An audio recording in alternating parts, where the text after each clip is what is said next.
Hey guys, it's Danny. Today we're gonna talk about a little orchid which just bloomed for me. It is a first time bloomer and I consider it to be quite special, so I'm gonna make a presentation / care tips type of video. We didn't make one of these in a long time, but I do believe this little orchid deserves a standalone video. Even though this is not a species, it's a primary hybrid, and I don't typically do these videos for hybrids. I think it's a staple because it opens the door to a section of the dendrobiums that I really like, as I discovered. So let's start by telling you the name of this orchid. This is Dendrobium glomeratum crossed with lawesii. Now, like other orchid genera, the Dendrobium alliance is split in quite a few sections, and I think we've all noticed that many dendrobiums in our collection seem to look different, have different habits, different growth rhythms, and sometimes even take different care. For example, the most common section of dendrobium is the Dendrobium section, which includes the nobiles, we all have those, the anosmum, perishi, and other dendrobiums. Most of them are deciduous or have a pendulous growth.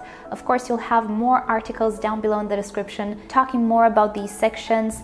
Then we have the Phalananthe, actually, which includes the Bigibum, which is the parent of the so-called Phalaenopsis type dendrobiums and other types of dendrobiums. Then we have the Latorias, which in recent years have gained quite a lot of popularity because they're very easy to grow. The Spectabile is actually a Latoria dendrobium. I don't have others because it's not my favorite section. However, recently I discovered that I have a new passion for the Calypso Kylus section, which includes our little orchid. It includes both of its parents actually, so the hybrid is included in this section as well. Obviously, we can have some intergenerics. At this point, I'm not entirely sure if we can mix a dendrobium from a section with another from a different section. There might be some issues there, but I'm not going to talk about genetics right now. Not an expert on that, and I'm still learning about these sections as well. So I'll link you down below to the AOS article on Calypso Kylus section. It includes quite a lot of dendrobiums such as the lawesii and the glomeratum,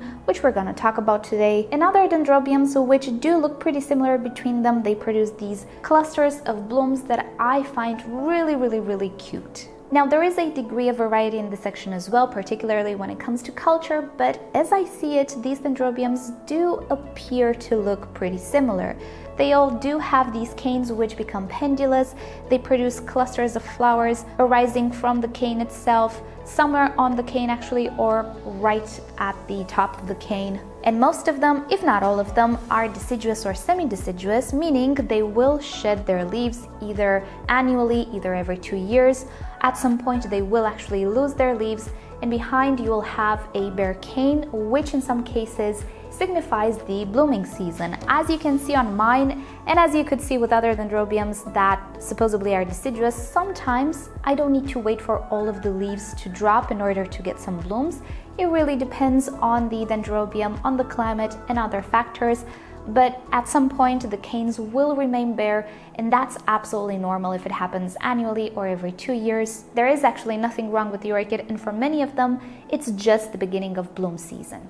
As I was saying, these dendrobiums tend to produce a cluster of flowers rather than the anosmum or other dendrobium section dendrobiums that produce buds along the cane. These guys don't produce an inflorescence at each node. From what I see, we can have 1 or 2 or 3 inflorescences per cane, but definitely not at every node. Each inflorescence can hold quite a few flowers. On the other cane I have 4, on this one I have 3. I've seen more than this though, depending on the species. And the flowers all look pretty much the same. They have this trumpet shape, I like to call it, in the sense that they are more narrow towards the spur, and then they open up where the petals and sepals are. One thing that I find really cute with these flowers is the actual spur.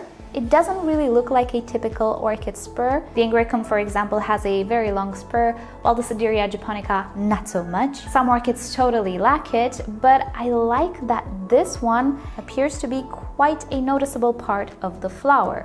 In some cases, the spurs appear to be still stuck in this little bract here, making the inflorescence look more like a bouquet, which, again, in my opinion, is really cute. And, okay, look at that. We have a spider bro. I think he wants to land on the orchid. Where are you going? He's on a mission. Okay, let's just let him do his thing. Okay, he's ensuring that my little backdrop here is in good condition. Looking inside the flower, things become a little bit more familiar, maybe not for Dendrobiums though, but we can clearly see the 3 sepals, the 2 petals, and the modified petal we call a lip. In this case, it really actually looks like a slipper. This is not a slipper orchid though.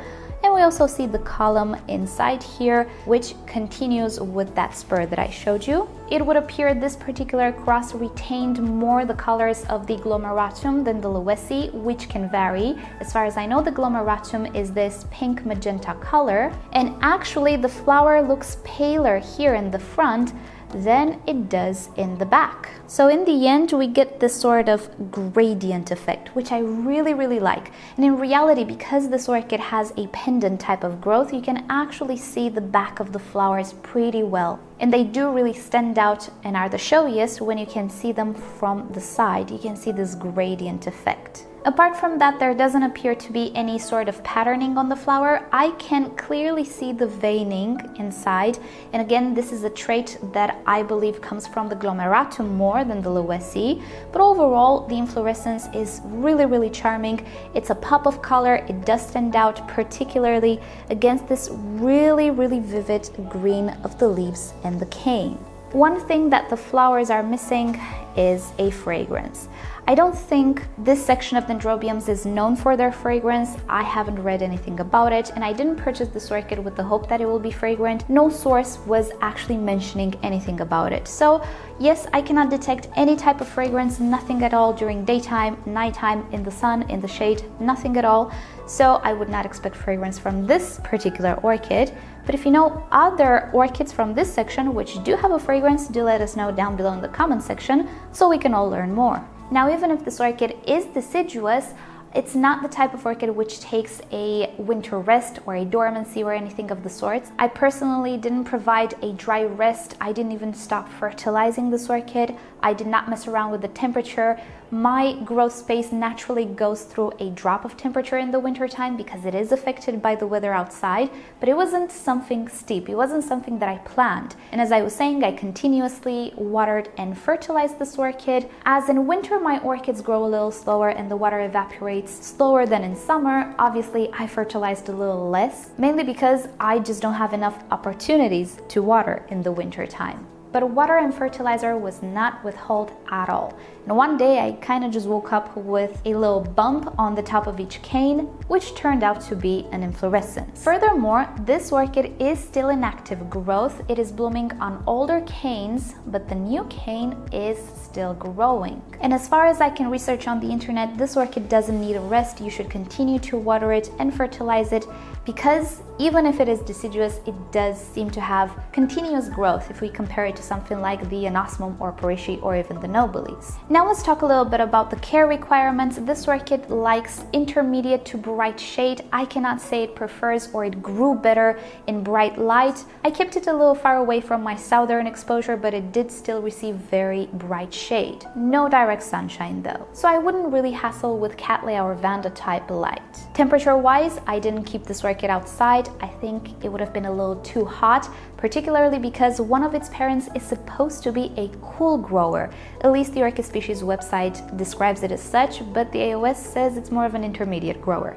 I think it is a rather cool grower, the glomeratum. The lawesii, it might be more warmer grower, and the combination of the two made this orchid maybe a little easier to care for from the point of view of temperature, but still, I didn't want to risk it. I kept this orchid in my growth space with a maximum temperature of 28-29 degrees Celsius. In the nighttime, I didn't have much of a variation in the summertime. It's very hot in my climate, but this orchid wasn't really bothered by temperature, I have to say.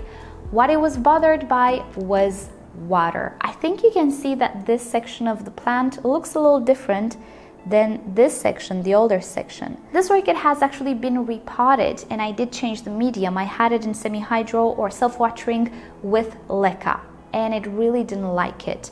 The leaf tip dieback in my climate is mostly due to drought or to lack of moisture in the medium. This orchid for me likes to stay wet pretty much all of the time. I'm thinking that maybe in cooler climates or more humid climates, you don't really need to keep it soaking wet all of the time. I do. I live in a very warm climate. Still, I don't believe this orchid likes to become dry for way too long. I would water it just as it approaches dryness.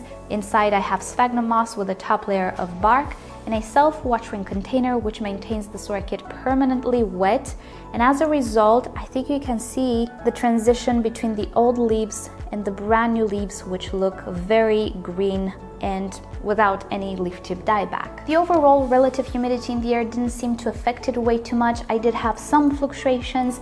Most of the year though, I do have a pretty decent humidity. However, in my opinion, a lack of humidity in the air can have less damaging effects if you keep the orchid well hydrated. With many orchids this will work.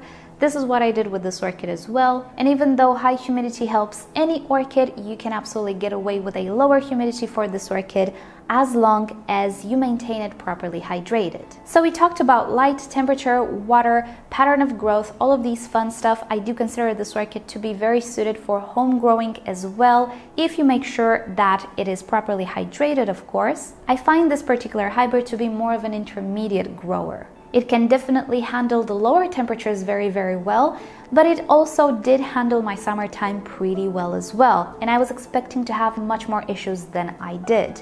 So overall, I don't think this orchid is hard to keep. And as for the setup and potting medium and all of that, it's really up to you. All epiphytic orchids, and yes, this is an epiphytic orchid, can be grown in multiple different ways depending what suits you, your lifestyle, and your environment better. As you can see, I have it in a self-watering pot, but I have to say that when I unpotted it from the leca, there was quite an extensive root system. So the roots are not very fragile, very sensitive, but the orchid really doesn't like drying out. You can absolutely grow this orchid mounted, particularly because it tends to grow pendant. Maybe that will work out for you if and only if you are absolutely fine with watering this orchid maybe every day. You can grow it in a basket, you can grow it in a pot, pretty much everything that will allow an airy and fluffy medium and also moisture at the same time. The fertilizing regime, again, is up to you, whatever works best, whatever you like to use best. As you know, I use the MSU fertilizer. That is my primary fertilizer, and I don't really use bloom boosters or anything else, and that seems to be working just great for this orchid. You might notice though on the leaves that I have some shiny spots. This is actually oil. What I discovered with this orchid is that, like other Dendrobiums, it is a magnet for spider mites.